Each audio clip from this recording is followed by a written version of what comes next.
Welcome back to my what I eating day 5। যেহেতু আমি একটা স্যাটারডের ভিডিও চাচ্ছি, তাই এখানে সব ভেজ খাবারই থাকবে। সেদিন সকালে খেয়েছিলাম রুটি আর বাঁধাকপি, যেই বাঁধাকপির রেসিপিটা মায়ের, আমি করেছিলাম, কিন্তু মায়ের রেসিপি ওটা ভীষণ ভালো লাগে। ওই রুটির সাথে ওই বাঁধাকপিটা কোনো মশলা ছাড়াই করে মা।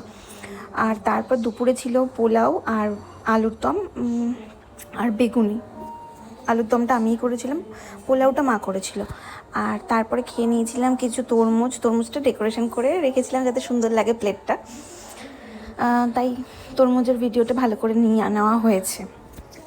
তারপরে খেয়ে নিয়েছিলাম সন্ধেবেলা চিড়া ভেজেছিলাম, চিড়াটাই খেয়েছিলাম সন্ধ্যের টিফিনে। তারপরে রাতের ক্লিপটা সেদিনকে নিতে ভুলিনি, তাই রাতের ক্লিপটা আছে। পোলাও আর আলুর দম যেটা দুপুরে খেয়েছি সেটাই খেয়েছিলাম রাতে, শুধু বেগুনিটা ছিল না। তারপর খেয়ে নিয়েছিলাম একটা ব্ল্যাক কারেন্ট ফ্লেভারের কর্নেটো আইসক্রিম, যেটা বোন নিয়ে এসেছিলো, দারুণ ছিল এটা। ওকে, বাই।